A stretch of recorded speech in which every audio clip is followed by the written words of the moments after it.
Арбаңыздар, урматтуу телекөрүүчүлөр, радио угармандар. Республикалык штабтын пресс-борборунда Кыргыз Республикасынын ички иштер министринин орун басары, Бишкек шаарынын коменданты Орозалиев Алмаз Кыдырмаевич жана Бишкек шаарынын мэри Суракматов Азиз Эмилбекович Бишкек шаарындагы бүгүнкү күндөгү абал боюнча жана көрүлүп жаткан иштер тууралуу бүгүн маалымат беришет жана биздин ушу журналисттерден келген суроолорго да жооп беришет.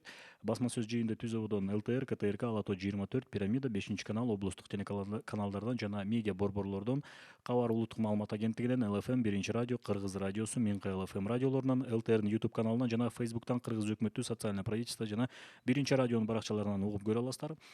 Добрый день, уважаемые телезрители, радиослушатели. Мы начинаем пресс-конференцию заместителя министра внутренних дел Кыргызской республики, коменданта города Бишкек Орозалиева Алмаза Кыдырмаевича и мэра города Бишкек Сурахматова Азиза Эмильбековича. Прямой эфир вы можете посмотреть и услышать на телеканалах ЛТР, КТРК, Ала Тоо 24, Пирамида, 5 канал, областные телеканалы и медиацентры. Также на радиостанциях ЛФМ, Биринчи радио, Кыргыз радиосу, Минкы ЛФМ, по национальному информационному агентству Кабар, на YouTube-канале ГТРК ЛТР, в Фейсбуке, на страницах Кыргыз өкмөтү, социальное правительство и Биринчи радио. Алмаз Кыдырмаевич, сөз сизде. Рахмат, урматтуу Чыңгыз мырза, урматтуу шаардыктар, Бишкек шаары боюнча коомдук коопсуздук кырдаал туруктуу жана көзөмөлгө алынууда. Бишкек шаарынын ички иштер башкарманын өздүк курамы тарабынан коомдук коопсуздукту жана жарандардын коопсуздугун камсыздоо багытталган иш-чаралар жүргүзүлүүдө. Өткөн суткада Бишкек шаарынын аймагында комендант саатын бузган үчүн 74 адам райондук ички иштер башкармалыгына жеткирилген. Анын ичинде 62 эркек, 12 аял. Бишкек шаарынын аймагында өзгөчө абал киргизилгенден кийин 2020 жылдын 25 мартынан 6 апрелине чейинки аралыкта катталган кылмыштар жана жоруктар тууралуу кыскача маалымат берип кетейин. Жалпысынан Бишкек шаары боюнча катталган кылмыштар жана жоруктар 516 түзөт. Анын ичинен 467 кылмыш жана жоруктар бети ачылган. Ошондой эле Ленин район боюнча 115 катталды, 95 ачылды. Октябрь району боюнча 105, 99 ачылган. Свердлов район боюнча 158, 143 ачылган. Биринчи май район боюнча 150, ачылганы 130. Урматтуу шаардыктар, жалпысынан 25 марттан баштап 7 апрелге чейинки комендант саатын талаптарын бузгандыгы үчүн райондук ички иштер башкармалыгына 1450 адам жеткирилген. Анын ичинен 1256 эркек, 196 аял, 46 чет элдик жарандар, 15 жаш өспүрүмдөр. Уважаемые жители и гости столицы, сразу хочу вас заверить, что обстановка в городе стабильная, и в данное время соответствующими службами проводятся все необходимые мероприятия по предотвращению распространения коронавирусной инфекции. Карантинная зона постоянно расширяется, где сразу проводится дезинфекция всех улиц и зданий, находящихся в данном квадрате. Первые карантинные зоны также закрыты, где продолжается санобработка. На сегодняшний день карантинные зоны ограничены улицами Южная магистраль, Садырбаева, Некрасова, Льва Толстого, Молодая гвардия, Бычака, Алматинская и выходит на Южную магистраль. На сегодняшний день в карантинную зону продуктовые рынки, Аламбинский базар, Ошский базар, Ортосайский базар не входят. За период введения чрезвычайного положения на территории города Бишкек было зарегистрировано 516 преступлений. Из них 467 раскрыты. Если говорить в разрезе районов, то по Ленинскому району было зарегистрировано 115, из них 95 раскрыто. По Октябрьскому району было зарегистрировано 105, из них 99 раскрыто. По Свердловскому 158, раскрыто 143. По Первомайскому району 150, раскрыто из них 130. Уважаемые жители города Бишкек, на сегодняшний день преступления, которые совершаются на улицах и в общественных местах, практически сведены к нулю силами органов внутренних дел, а также с большой помощью нашего населения.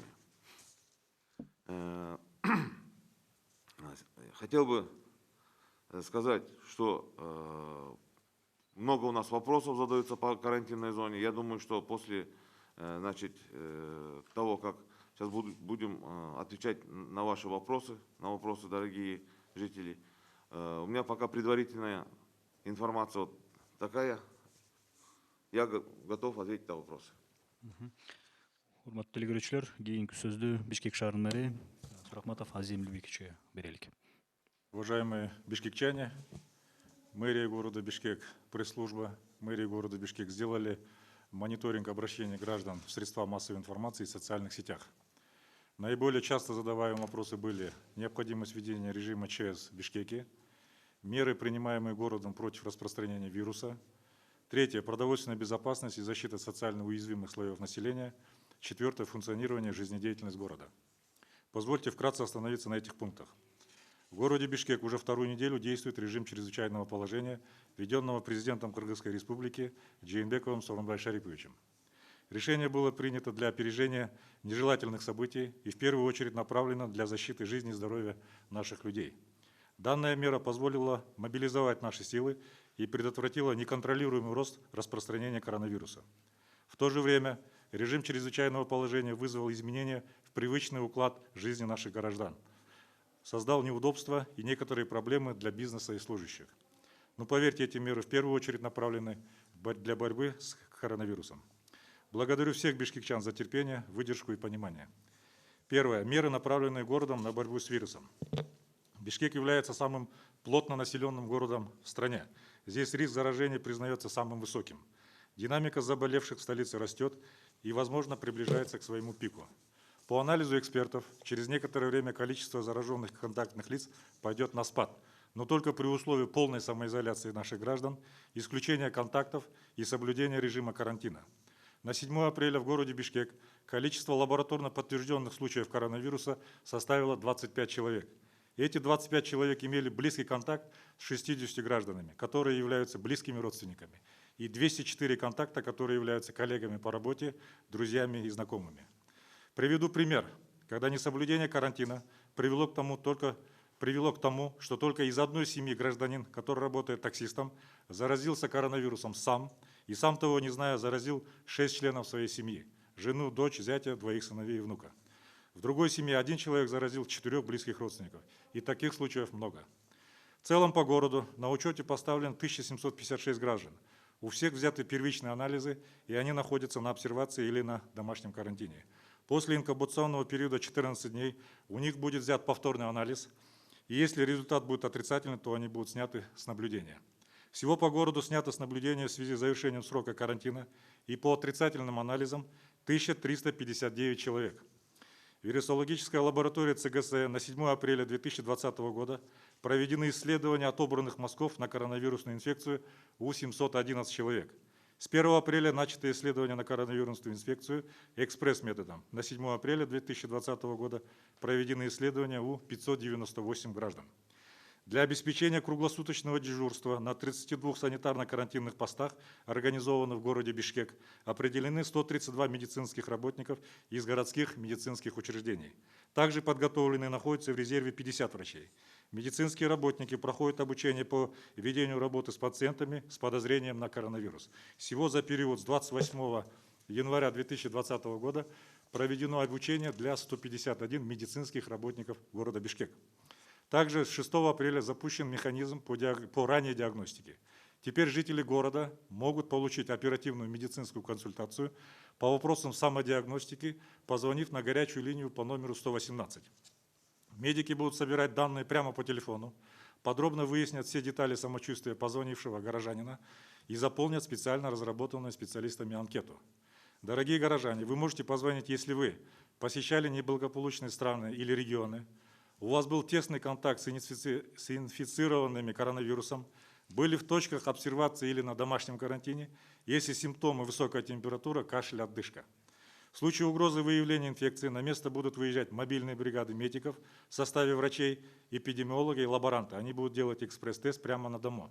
В городе сформировано 40 мобильных бригад. Всего мобильными бригадами выполнено 1312 выездов. Медицинские работники осуществляют наблюдение за состоянием здоровья граждан, прибывших из неблагополучных регионов, либо если есть симптомы вируса COVID-19. В эти трудные дни от имени горожан разрешите искренне поблагодарить наших медицинских работников. Они, исполняя клятву Гиппократа, вне зависимости, будь это стоматолог, хирург или терапевт, все вместе борются с эпидемией коронавируса. Сегодня мы восхищаемся героизмом и стойкостью наших врачей, эпидемиологов и медицинских работников. Третье. Продовольственные цены и безопасность. Для минимизации негативных последствий эпидемии создан городской штаб по экономической и продовольственной безопасности. В целях недопущения искусственного роста цен ежедневно проводится мониторинг и анализ ценов и запасов социально значимых продуктов. Проводятся переговоры с производителями, оптовыми поставщиками продовольственных товаров о недопущении искусственного завышения цен на основные товары. А также ведется соответствующая работа в случае обнаружения факта спекуляции цен. На некоторые виды товаров есть объективные факты увеличения цен, но они согласованы с Государственным антимонопольным агентством и связаны с увеличением курса доллара, сложной логистикой и увеличением цен поставщиками, преимущественно зарубежными производителями. Третье. Продовольственная помощь малоимущим слоям населения.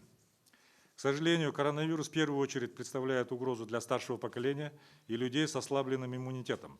Поэтому наша главная задача – это защита пожилых и малоимущих людей. Из местного бюджета планируется выделение средств для оказания помощи 15 тысяч семьям в виде продуктовых наборов: мука, макароны, масло подсолнечное, сахарный песок, рис. Созданы районные штабы с привлечением наблюдателей, социальных работников, домовых и квартальных комитетов. И в данном направлении работа идет в акимятах по уточнению списков реально нуждающихся в помощи. Все они будут обеспечены продовольственными корзинами первой необходимости со стороны мэрии города Бишкек. Кроме того, решением правительства Кыргызской Республики городу Бишкек выделено 6 тысяч мешков муки для малоимущих и многодетных семей. Данная работа производится, и порядка 70% муки уже доставлено в нуждающиеся семьи. Также необходимо отметить помощь наших городских бизнесменов и компаний, таких как строительная компания «Орион», супермаркет «Фрунзе», «Каганат Инвест», «Демирбанк», компания «Риха», компания «Аю Холдинг» и других компаний. Их помощь составит порядка 20 тысяч продуктовых наборов для малоимущих семей. Списки также уточняются районными комиссиями. Все желающие могут обратиться для обработки данных и внесения в список через горячую линию. На сегодняшний день арабскими благотворительными фондами «Асафа», «Асанабиль», «Итар», «Али Аюб» и другими фондами планируется оказать помощь 15 тысячам горожан. Из них на сегодня уже оказана помощь более 6 тысячам семьям.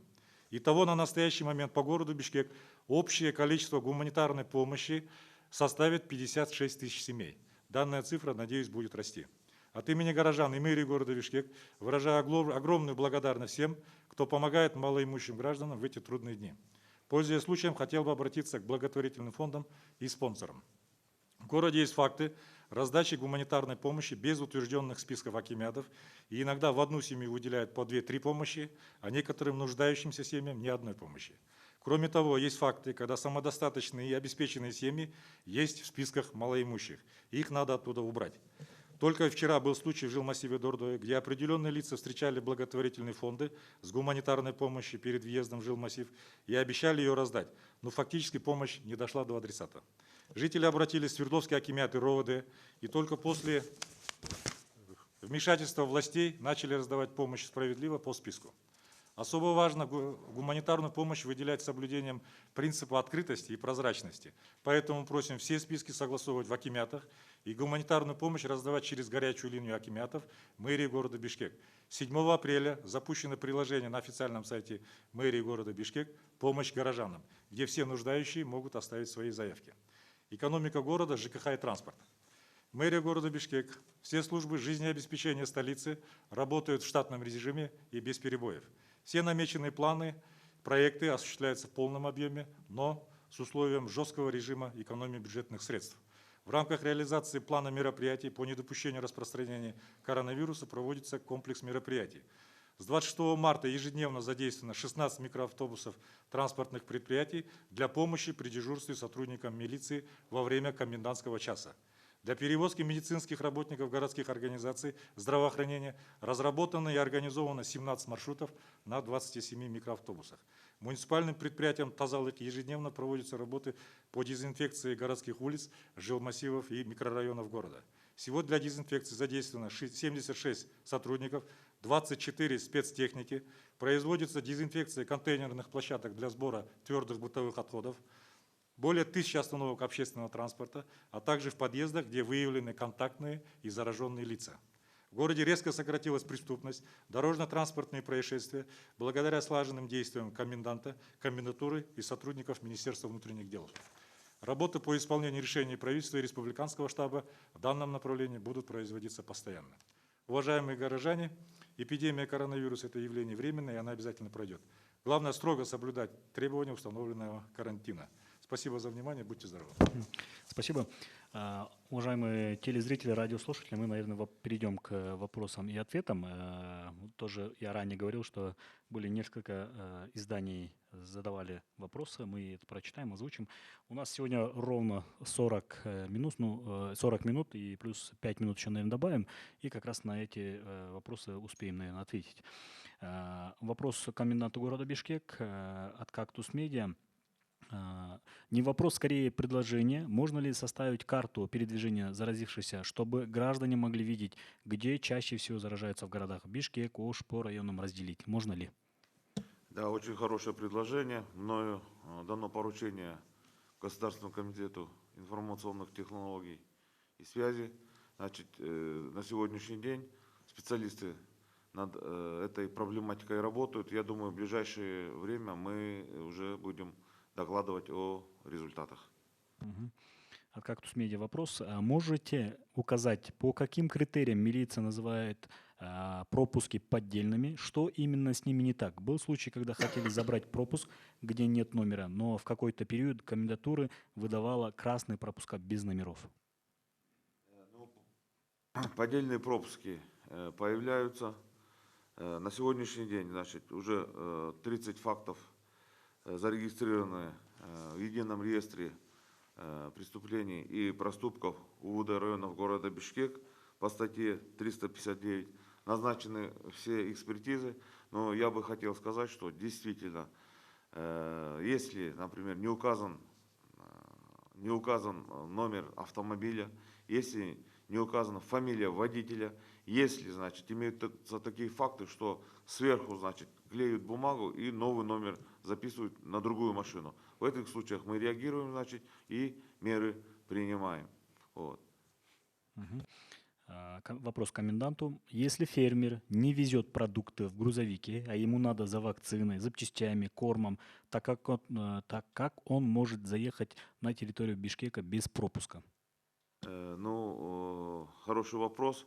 Хотел бы сказать, уважаемые наши фермеры, уважаемые наши предприниматели, занимающиеся весенне-полевыми работами, хотел бы сказать, чрезвычайное положение предусматривает ограничительные меры по передвижению. К большому сожалению, мы не можем дать всем пропуска, но есть у нас службы доставки, которые могут доставить любые товары и предметы до, будем говорить, до блокпостов. Поэтому мой для вас совет воспользоваться именно услугами службы доставки. Вот. Еще раз хотел бы напомнить, грузовые автомашины, большегрузные, грузовые спринтеры, шиньоны, портеры, которые осуществляют доставку продуктов питания, беспрепятственно проходят через блокпосты. И также беспрепятственно они выезжают из города Бишкек. Мгм. Вопрос к коменданту от 24 KG. Скажите, как могут люди попасть к тому же стоматологу или врачу в условиях перекрытого города? Это не прихоть, а необходимость. Вариант взять справку не подходит, потому что за ней сначала надо как-то попасть в медицинское учреждение. Это делается очень просто. Заполняется маршрутный лист. При себе необходимо иметь документ, удостоверяющий личность, после чего, значит, можно будет добраться до пункта назначения поликлиники либо стоматологии. Вопрос к коменданту. Сейчас из-за коронавируса и режима ЧП и так люди находятся в стрессовом состоянии. Зачем патрульные машины кошмарят город своими сиренами? Просто чтобы проскочить на светофор красный цвет, жители ближайших домов должны все время из-за этого нервничать. Почему пешие патрули такие грубые? Вы не проводите с ними инструктаж? Значит, инструктажи проводятся ежедневно перед заступлением на службу наших как пеших, так и автопатрулей. Что касается, значит, включенных сирен и маяков, это, значит, служебная необходимость. Действительно, наши патрульные, которые находятся в автомашинах, они проводят разъяснительную работу среди населения. До сих пор, уважаемые горожане, на улицах очень много передвигается не только пешеходов, но и автомашин. Поэтому это крайняя необходимость, и мы вынуждены к ней прибегать для остановки транспортных средств, для значит, их дальнейшего, значит, принятия мер к ним. Что касается грубости наших патрульных, уважаемые горожане, на сегодняшний день работает многоканальная горячая линия 13-12, поэтому о всех фактах грубого обращения с гражданами со стороны сотрудников органов внутренних дел просим вас обращаться на эту линию, и мы обязательно меры примем. Вопрос, Азиза Мельбекович, вам от 24 KG. Бишкек асфальт-сервис рапортует о строительстве велодорожки, тротуаров, ямочном ремонте. А что с китайским грантом? На какой стадии сейчас проект? По строительству парковых зон велодорожек работа Бишкек асфальт-сервисом продолжается, она не останавливается. То, что касается гранта по линии Китайской Республики, соглашение было подписано между мэрией города Бишкек и Министерством коммерции, и данный проект будет реализован после завершения эпидемии. Вы всегда говорили о поддержке бизнеса. Есть ли у городских властей план по его поддержке сейчас и в посткризисное время? Поддержка будет оказана, всемирная поддержка. Те бизнесмены, которые по обстоятельствам коронавируса на сегодняшний день остановили свой бизнес, по мере завершения эпидемии мы будем с ними отдельно по каждому случаю разговаривать. Я думаю, что в части мэрии, это оформление документов и другие процедуры, мы будем проводить максимально быстро и максимально оперативно и окажем всяческое содействие для того, чтобы их бизнес не остановился, а развивался. Посчитали ли вы уже выпадение налоговых поступлений из бюджета и где город будет брать деньги на необходимые мероприятия, работы, служб, инфраструктурные проекты? У нас есть анализ выпадения бюджета. На апрель месяц у нас порядка около 400 миллионов. Я надеюсь, после завершения эпидемии мы эти потери наверстаем. Азиза Меликович, вам вопрос. У нас очень много граждан, которые живут без прописки, и они живут в квартирах. Также у них нет возможности заработка. И на данный момент можете еще раз повторить, где могут они взять помощь и каков механизм? По городу Бишкек у нас есть зарегистрированные в органах социальной защиты малоимущие граждане, их по городу 14 033 человека. Другие граждане, которые просто арендуют или живут на квартирах, для них мы по линии гуманитарной помощи также организовываем помощь. На сегодняшний день все лица, которые нуждаются в помощи, и будут взяты на учет по горячей линии наших акимятов. Они могут через акимята обратиться зарегистрировать свои данные. После проверки, если они действительно нуждаются, они будут внесены в списки и получат гуманитарную помощь. Вопрос к коменданту сейчас.kg. Как получить пропуска представителям технического обслуживания транспорта для своих сотрудников, если онлайн заявки не принимаются? Любой транспорт, даже тот, что возит продукты питания и медикаменты, имеет свойство выходить из строя. Также были случаи, когда на Фейсбуке и в Твиттере искали работающие станции для обслуживания карет скорой помощи. К большому, сожалению, технические службы, как СТО, по обслуживанию автотранспортных средств на сегодня, не входят в сферы жизненно важных деятельности именно по городу Бишкек. Но я бы хотел сказать, что на территории Чуйской области данные предприятия, данные точки по обслуживанию автотранспортных средств работают, их никто не закрывал. Поэтому просим вас, уважаемые представители транспортных компаний, подождать чуть-чуть. Я думаю, с этим тоже мы совместно с Азизом Ильбековичем тоже над этим вопросом будем работать. Азим Ильич, вам вопрос. В крупных гипермаркетах столицы уже несколько дней наблюдается нехватка муки. Ну, я не сказал бы, что это нехватка муки. И когда решится этот вопрос? Мы ежедневно проводим мониторинг цен и запасов продовольствия. На сегодняшний день нехватка муки в супермаркетах мы не наблюдали. Возможно, не успели завести на прилавке или какие-то другие причины, связанные с доступом в места, где находится магазин. Но я думаю, что на сегодняшний день продовольствия на складах достаточно для того, чтобы прилавки были полными. А вы мониторите на цены? Цены мы мониторим. На сегодняшний день наблюдается небольшой рост. Как я уже говорил, это по объективным причинам из-за курса доллара, но это на те виды продуктов, которые завозятся из-за рубежа. По остальным мы такого резкого скачка цен не наблюдали. Вопрос к коменданту от «Говорит ТВ». Почему в микрорайонах нет контроля за действием карантина? Люди свободно гуляют и без масок. Не согласился бы с этой информацией.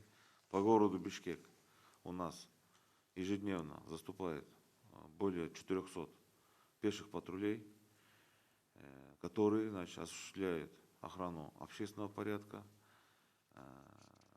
осуществляют патрулирование на улицах города Бишкек, в том числе на территории Октябрьского района в южных микрорайонах. Если есть такие факты, уважаемые горожане, еще раз обращаюсь к вам, сразу звонить на горячую линию 1312, и с вашей помощью мы будем принимать меры. Спасибо. Вопрос к мэру города Бишкек от «Говорит ТВ». Дезинфекция в многоэтажных домах проводится за свой счет. Почему не проводится дезинфекция за счет государства? Дезинфекция проводится на крупных улицах, микрорайонах, в жилых массивах, во дворах. И по мере обнаружения контактных или коронавирусных лиц в этих домах мы обязательно проводим дезинфекцию.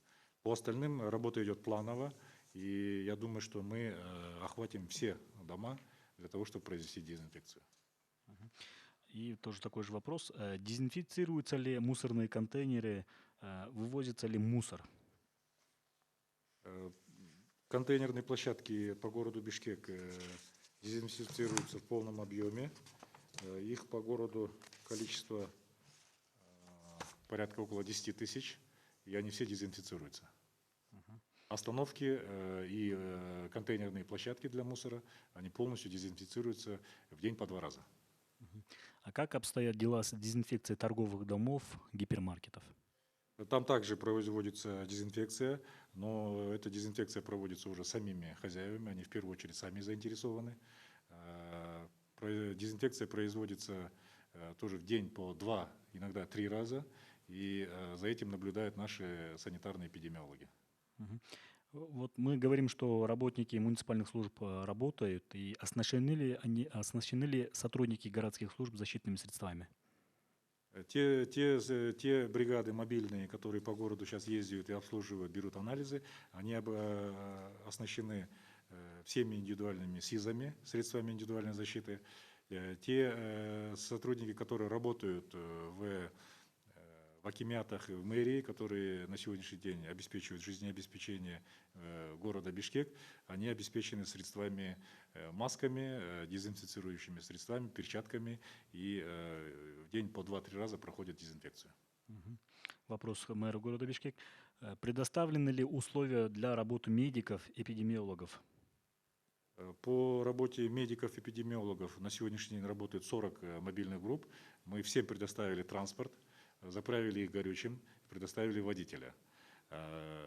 Сотрудники здравоохранения, эпидемиологи работают полностью в средства это при помощи в форме СИЗов, средств индивидуальной защиты, и они все обеспечены транспортом и необходимыми защитными средствами. Вопрос к мэру города Бишкек. Как отправлять показания счетчиков, платить за коммунальные услуги? Ну, на сегодняшний день у нас есть колл-центр мэрии города Бишкек. Там все службы на сегодняшний день работают удаленно. Каждая служба на сегодняшний день сидят на телефонах и сидят через интернет, принимают заявки. Каждый гражданин может удаленно отправить свою заявку и получить счет на оплату. Вот вы недавно только что сказали, что волонтеры и благотворительные фонды могут помочь, но их проблема с пропусками. Как этот вопрос решить? И второй вопрос у мэра города Бишкек. Мы хотим помочь городу, есть ли волонтерский штаб мэрии? Ну, первый вопрос, Алмаз Розович Кадырмаевич. Значит, мы знаем об этой проблематике. Значит, действительно, но я бы хотел подчеркнуть, что волонтерские организации должны работать в тесном взаимодействии с органами местного самоуправления. Об этом сейчас уважаемый мэр сказал. Поэтому, исходя из заявки, будем говорить, органов местного самоуправления, мы будем рассматривать эти запросы. Азим Ильич, вот как раз вот второй вопрос был. Волонтерский штаб мэрии есть ли? У нас есть на официальном сайте мэрии города Бишкек приложение «Помощь горожанам». Также в районных администрациях есть горячие линии. Если открыть интернет, новостя, там есть данные, телефоны заместителей глав районных администраций, которые курируют социальную сферу. Они сегодня все сидят в акимятах, принимают заявки, изучают заявления, и в случае необходимости мы включаем данное лицо в список для получения гуманитарной помощи. И такой очень хороший вопрос от предпринимателя. Я предприниматель, хочу помочь городу. Куда можно отправить средства?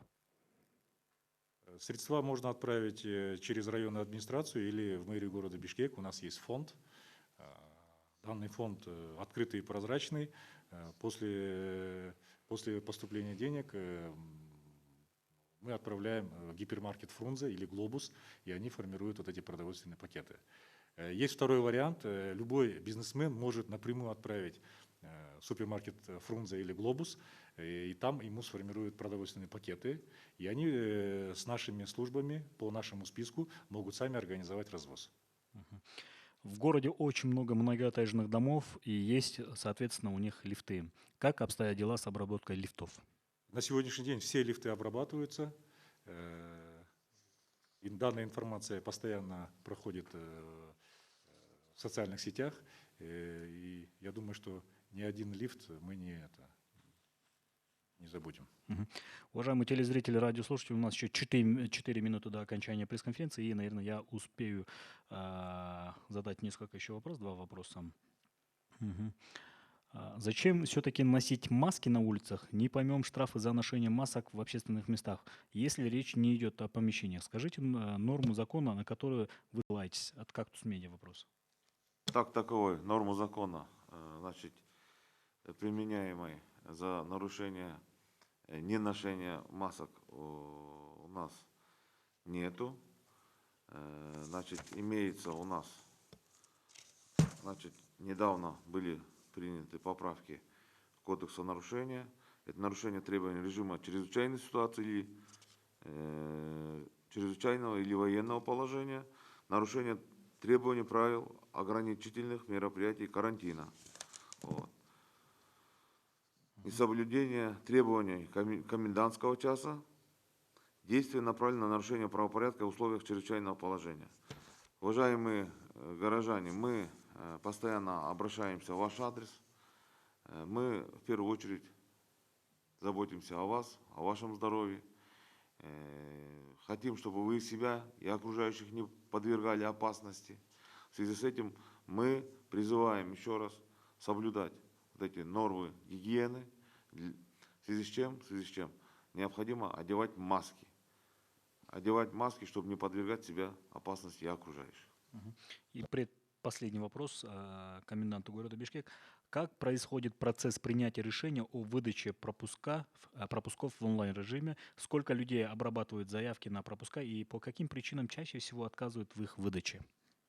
Дело в том, что на сайте 1312.tunduк.kg полностью, значит, мы алгоритм действий вывесили. Там имеются все требования.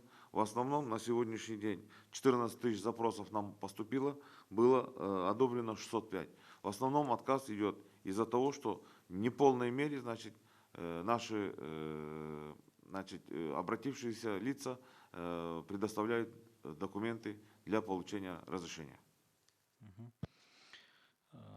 Урматтуу комендант, шаар мэри Бишкектин Туңгуч, Каражыгач, Учкун, Алтын Ордо, Рухи Мурас конуштарынын жашоочулары санитардык карантиндик аймак чийилип, тосулгандан бери банк кызматын пайдаланбай алдык.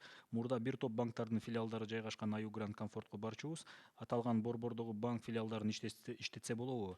Калганы жабык боло берсин. Антпесе акча ала албай же муктаж туугандарга же бере албай оорчулук жаралууда. Соода борбору банктар менен сүйлөшүп четсе болобу ушул маселени?